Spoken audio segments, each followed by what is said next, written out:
फिर से स्वागत है आप लोगों का फिर से एक बार हम लोगों का यूट्यूब चैनल पे। और जैसा कि हम लोग लास्ट सेशन में बात कर रहे थे बेसिक फायर का, बहुत सारे चीज़ों को हम लोगों ने देखा। आज जो हम लोग बात करेंगे वो है फायर एक्सटिंग्विशर के बारे में। तो एक फायर एक्सटिंग्विशर क्या होता है, उसका क्या एनाटॉमी है, क्या उसके अंदर होता है, ये जानने का कोशिश करते हैं। जैसे कि लास्ट हम लोग देखे थे कि फायर स्प्रेड किन रीज़नों से हो सकता है, किन कारणों से हो सकता है। तो there are 4 reasons: convection, conduction, radiation and direct burning, जिसको एक्सप्लेन किया था मैं। अब आ जाते हैं हम लोग फायर एक्सटिंग्विशर क्या है और इसमें क्या क्या चीज़ें हैं और किस तरह का फायर एक्सटिंग्विशर किस तरह के मतलब क्लासिफिकेशन के फायर को बुझाने के लिए हम लोग इस्तेमाल करते हैं। तो सबसे पहले आप इसका एनाटॉमी को समझे कि एक फायर एक्सटिंग्विशर के अंदर क्या क्या है। ठीक है, तो एक ये टाइप है जिसमें प्लंजर हुआ करता है। ठीक है, इसको प्रेस करने के लिए ये क्लिप निकालने के बाद, प्रेस करने के बाद जो भी अंदर होगा इसका पाउडर, ख़ासतौर से वो डीसीपी पाउडर होता है। डीसीपी पाउडर के साथ में एक कार्बन डाइऑक्साइड का या नाइट्रोजन का ये कैटरेज होता है। ठीक है, तो ये कैटरेज क्या करता है, प्रेशराइज करके इस पाउडर को इसके एग्जिट से बाहर करता है। यहाँ लीवर है और ये नाइट्रोजन का भी कैटरेज हो सकता है और कार्बन डाइऑक्साइड का भी हो सकता है। ये नोज़ल है।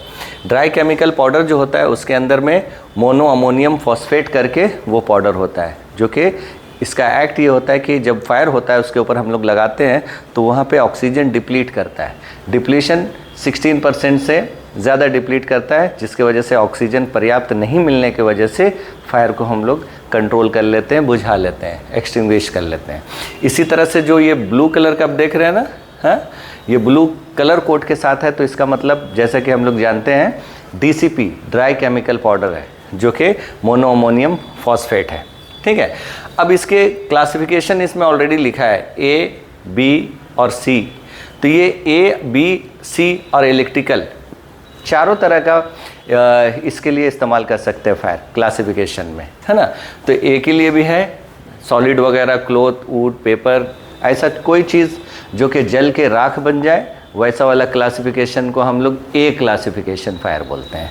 ठीक है, तो सबसे सरल और सबसे आसान और सबसे अच्छा मौजूद क्या चीज़ का होता है, मौजूदगी पानी का होता है। पानी सबसे अच्छा प्रॉपर्टीज़ है बुझाने के लिए, लेकिन ये भी काम आ जाता है। बी खासतौर से लिक्विड, पेट्रोल, डीजल और थिनर, इस तरह का क्लासिफिकेशन के लिए। तो बी क्लासिफिकेशन में भी अगर छोटा फायर है तो इसका इस्तेमाल किया जा सकता है। इसका एक रेंज है लगभग वो 5 से 6 फीट का, उससे ज़्यादा दूर नहीं यूज़ कर सकते, तो छोटा फायर के लिए कन्वीनियंट है। सी अगर देखा जाए तो एलपीजी गैस, वो भी छोटा गैस के लिए भी इस्तेमाल कर सकते हैं। बड़ा गैस या बड़ा अगर उसको क्वांटिटी में है तो उसको भी कंट्रोल नहीं किया जा सकता। इलेक्ट्रिकल फायर में भी इसका इस्तेमाल है, या कार्बन डाइऑक्साइड का भी इस्तेमाल कर सकते हैं। तो ये है, ये कुछ कोड है आईएस का 15683। ठीक है, सी मार्किंग का, जो कि यूरोपियन कन्फर्मेशन होता है, उसका 2280 है, ISO 9001 सर्टिफाइड है।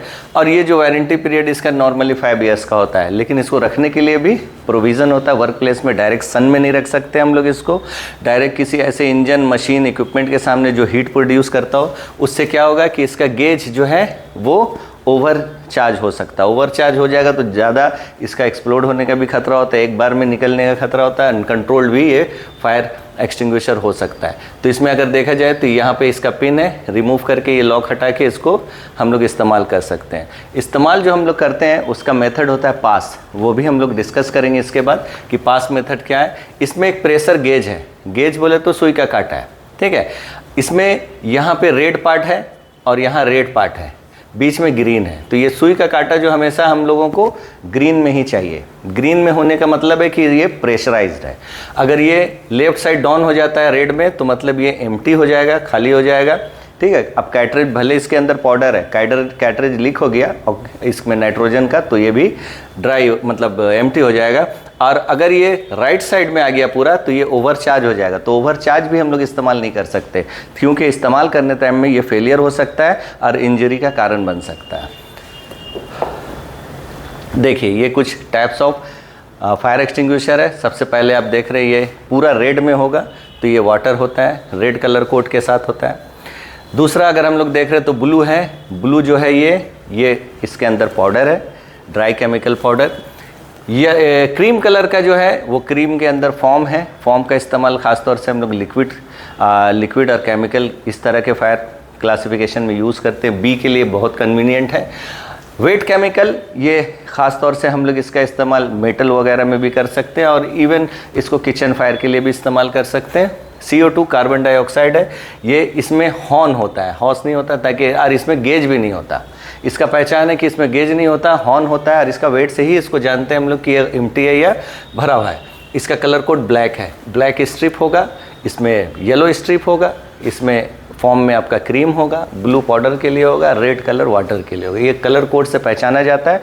लेकिन हाउएवर जब इसको इस्तेमाल करने की बारी आती है तो इस्तेमाल से पहले ही हम लोग फायर में नहीं, डायरेक्ट थोड़ा सा साइड में चेक कर लेते हैं कि वाकई इसके अंदर है, ताकि हो सकता है रिफिलिंग के टाइम में ये थोड़ा गड़बड़ा भी जाए, दूसरे चीज़ भी आ जाए। इसमें कोई गेज नहीं होता। ये जो मेथड है ये पास मेथड कहलाता है। पास मेथड क्या होता है कि किस तरह से फायर एक्सटिंग्विशर को हम लोग इस्तेमाल करेंगे। पास जो है ये हर एक वर्ड का अलग मीनिंग बनता है। P for pull the pin, तो इसके अंदर में जो पिन है जो कि ये लीवर को दबने नहीं देता है, उसको सबसे पहले हम लोग हटाते हैं। वो जब हटा लेते हैं तो am the base of the fire, तो ये जो एम करने के लिए कुछ तो होता है उसमें, तो इसमें नोज़ल है, ये हॉर्स है, हॉर्स का नोज़ल पकड़ के बेस जो होगा फायर का उसमें हम लोग टारगेट करेंगे, एम करेंगे। उसके बाद squeeze, next S stand for squeeze the handle, तो इसका जो हैंडल है, ट्रिगर है, इसको जब फॉर्मली हम लोग कंप्लीटली दबाएंगे तो इसके अंदर से जो पाउडर होगा, वाटर होगा, फॉर्म होगा, कार्बन डाइऑक्साइड होगा, वो रिलीज़ होना स्टार्ट होगा। और जब वो रिलीज़ होगा तो फायर में हम लोग स्वीप साइड टू साइड, इस तरह से झाड़ू की तरह साइड बाय साइड करते चले जाएंगे, तो वो फायर में हम लोग कंट्रोल पा लेंगे। तो ये मेथड होता है जिससे कि फायर एक्सटिंग्विशर को इस्तेमाल किया जाता है। जब कभी भी बेसिक फायर फाइटिंग का ट्रेनिंग होता है तो ये मैंडेट ट्रेनिंग होता है लोगों के लिए, तो इसका जानना हम लोगों के लिए बहुत ज़रूरी है। ओके, थैंक यू दोस्त। उम्मीद है कि ये आप लोगों को समझ में आया होगा। चैनल से बने रहें, और भी इन्फॉर्मेटिव वीडियोस हम लोग इसमें मतलब डालते रहेंगे जो कि आपके नॉलेज और स्किल को बढ़ाएगा। Okay, thank you.